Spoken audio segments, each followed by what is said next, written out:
Good morning students. Let us move on to the demonstration of experiment number 2. Experiment number 2 is the study of VI characteristic curve of an ordinary semiconductor diode.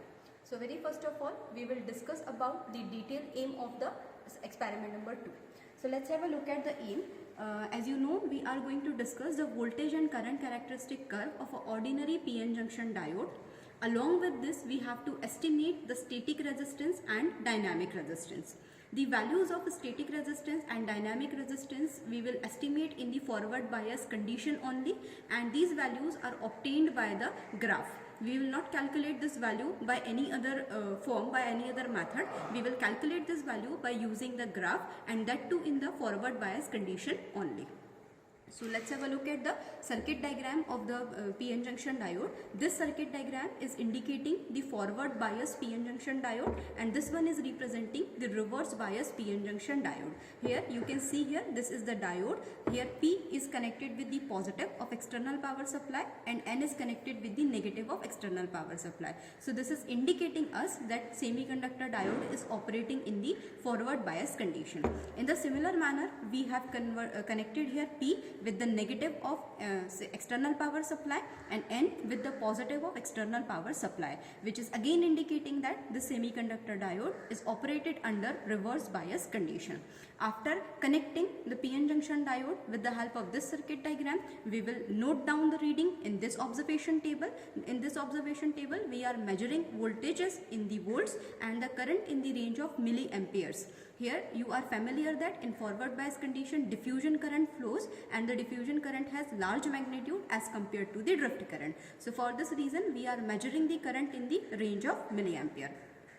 Second, in the next half of this experiment, we will connect PN junction diode according to this circuit diagram, and we will note down the readings in this observation table. In this observation table, voltages are again measured in the range of volts and the current is measured in the microampere. Here the current is flowing on the drift current flowing, and drift current has a small magnitude as compared to the diffusion current. So this is the difference, that in forward bias condition we measure current in milliampere, and in reverse bias condition we measure current in microampere. So we shall start this experiment, and after the completion of this experiment you need to plot the graph, and this is the standard graph of the PN junction diode.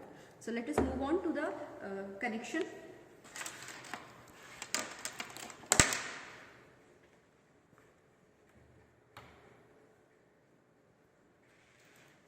Before connecting the circuit,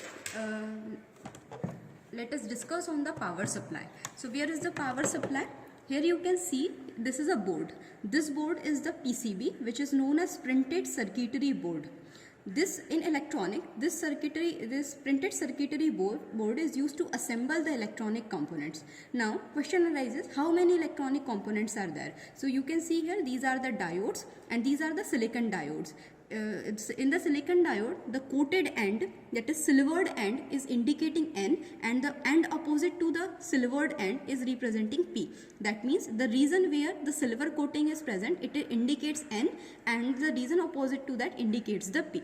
This one is capacitor and this is the resistor. So this entire printed circuitry board is representing the DC power supply, as we commonly known as a rectifier. So we are using this DC power supply to operate PN junction diode under forward bias condition and as well as in reverse bias condition.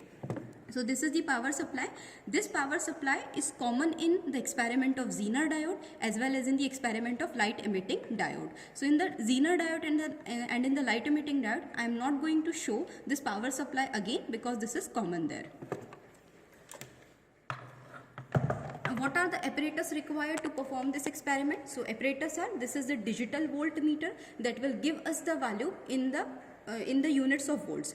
This is the microammeter. We shall use this microammeter in reverse bias condition, and this one is milliampere, and we shall use this milliampere in the forward bias condition. This one is transformer, that is a part of power supply, As you can see, all the reds in this board are indicating the positive terminal and the blacks are representing the negative terminal. This one is your diode for which we are going to study. Again, if you can see here, this is the diode and the silver end will represent N. That means this is the N of the semiconductor diode and this is the P of the semiconductor diode.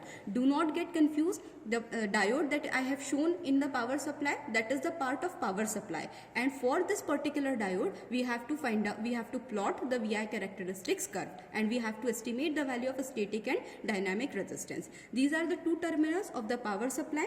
This is the knob by which we can increase or decrease the voltages. So by following the circuit diagram shown here, by this circuit diagram, we will connect this PN junction diode in forward bias condition. So we will begin with the P terminal. As you can see here, the P of the diode is connected with negative of millivoltmeter. So we will connect the P, this is P because it is red and red is indicating P. P of the diode is connected with negative of milliammeter. This one is milliammeter, so we will connect it with the negative of milliammeter. Then positive of milliammeter,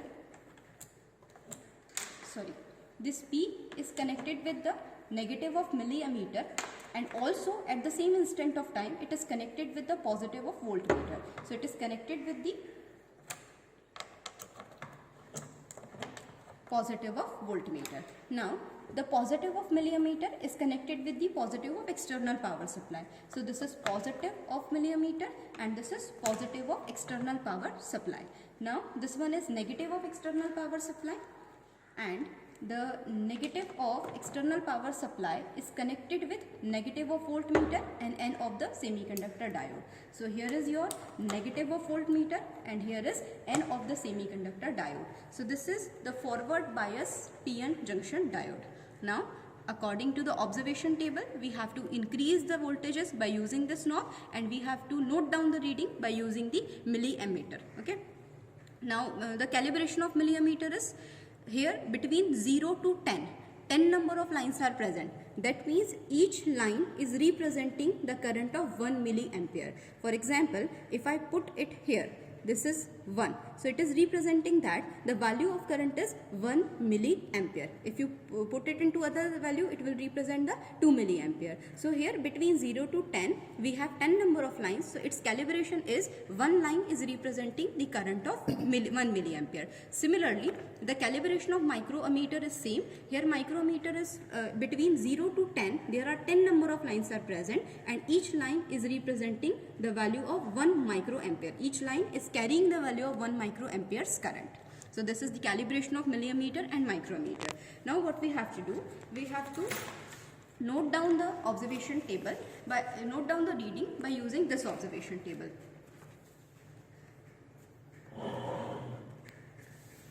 So here is the voltage. First reading will be at 0 voltages, current will be 0.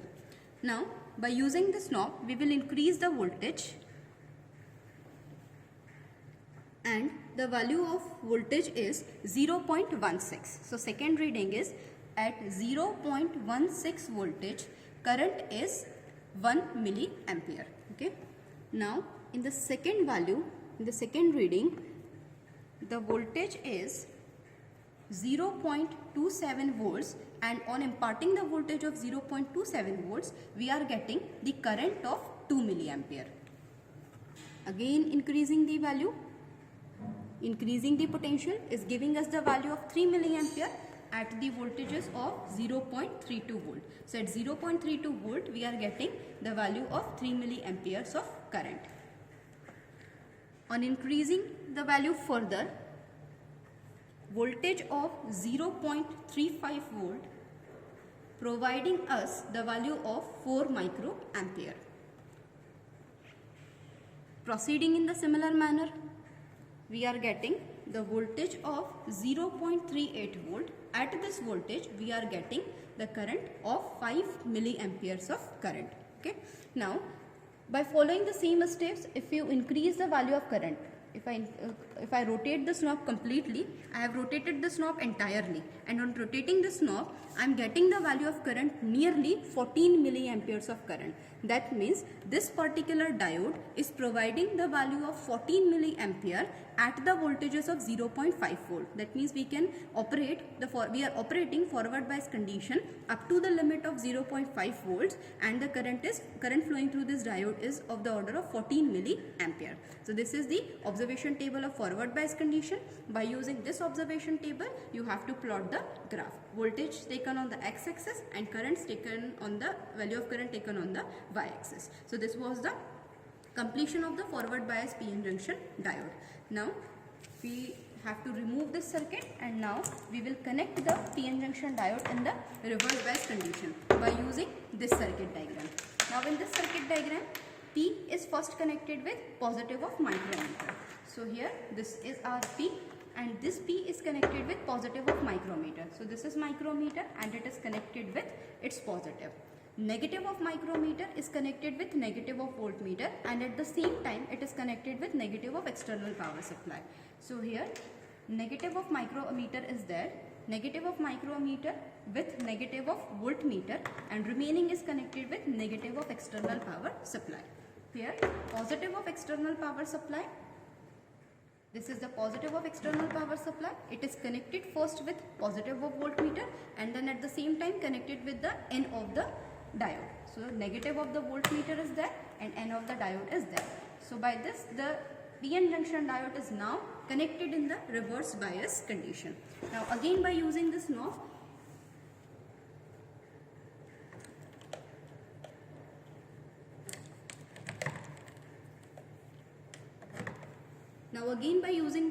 we shall increase the value of voltage, and we will note down the value of the current by using this micrometer, because we have connected the diode in the reverse bias condition.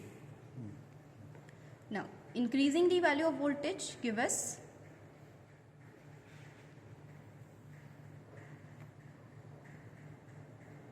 so here the voltage is nearly 0.02. So at the voltage of 0.02, current is of the order of 1 microampere. It is nearly 0. Voltage is nearly 0. And first reading is common. At 0 voltage, current is also 0.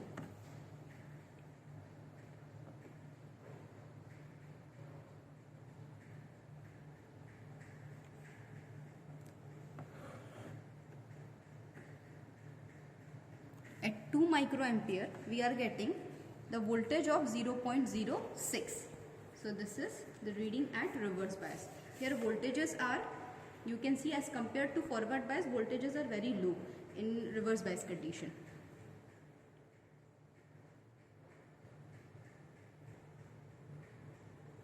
At 3 microamperes of current, at voltage of 0.11 volts, we are getting current of 3 microampere. Again, on increasing the voltage,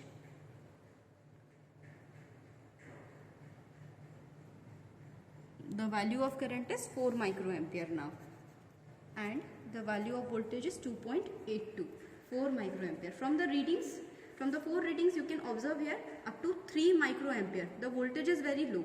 But at 2.82 microampere, the value of current is 4 microampere.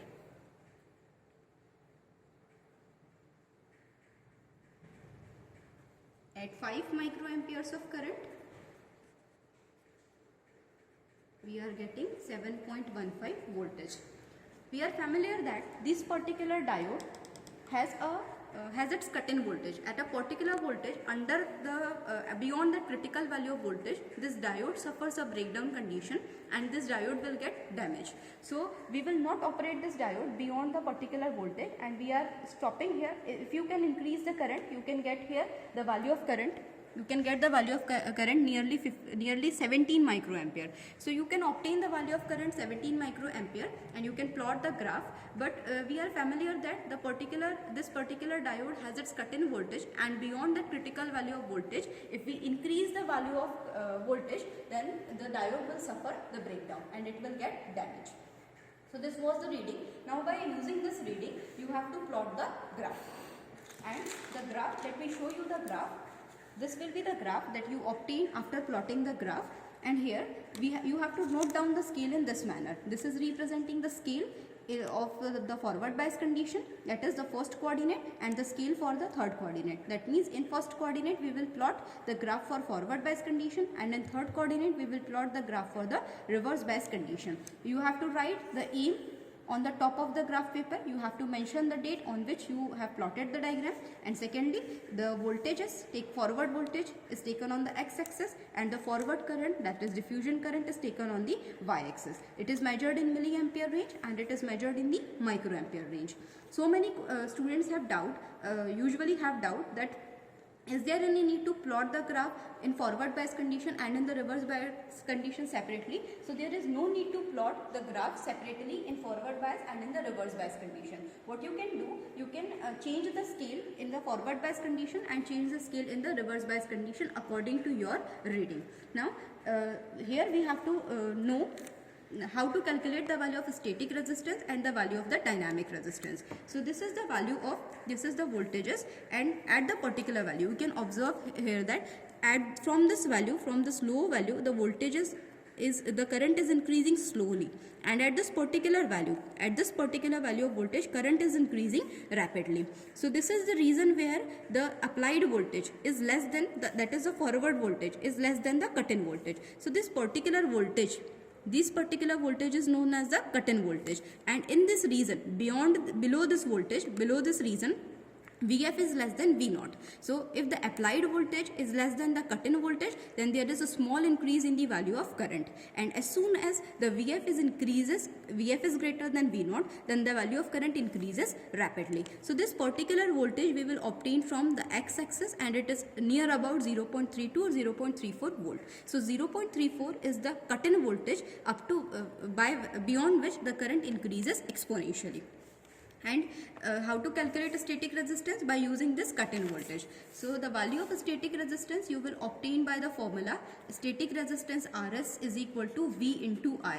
Which V we have to keep here? We have to keep the cut-in voltage here. Cut-in voltage is measured in the units of volts, and the current is measured in the units of milliampere. To obtain static resistance in ohms in SI unit, we have to convert this current from milliampere into the ampere. So once we have converted into ampere, we will get the static resistance in the units of ohm. So this is the formula to determine the static resistance by using the cut-in value of voltage, and cut-in value of voltage can be obtained only by this graph.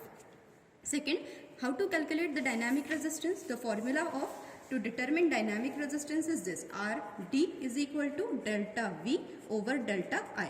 What is delta V? Delta V is the difference between two voltages, V2 minus V1, and delta I is the difference between two currents, I2 minus I1. Here question arises, which values of voltages we will put here, V2 and V1. That means what is the value of V2, what is the value of V1, what is the value of I2, and what is the value of I1. So we will again decide the value of V2 and V1 by the graph of forward bias condition. And now for this we are choosing here a reference point. So this particular point is your reference point. You can choose any point as a reference point, but the reference point definitely must be greater than the cut-in voltage. So we are choosing this reference point, and below the reference point we have considered a point, and this point is your V1. So the value of V1 is around 0.45 something, and then above the reference point we will consider the second voltage, and the second voltage is here, so it is around 0.47 something. So 0.45 is the value of V1, the point present below the reference point, and 0.47 is the value of V2 that is present above the reference point. So we have to consider 2 points, one is V1 and second is V2, and these 2 points are present below and above the reference point.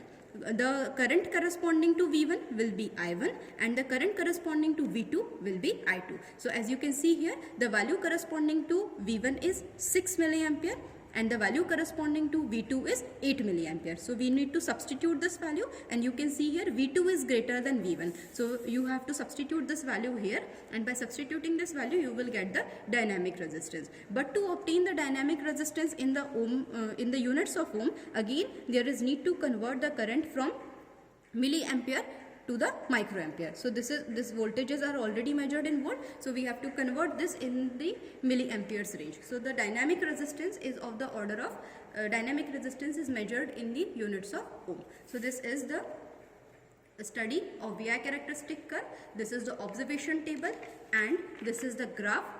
Such kind of graph is obtained after plotting, after using the readings of observation table. So this one is your graph, and you have to plot the graph in the similar manner. So this was the complete demonstration of PN junction diode, both in forward bias condition and in the reverse bias condition. In the similar manner, we shall do the demonstration of the Zener diode and the light emitting diode. Thank you everyone.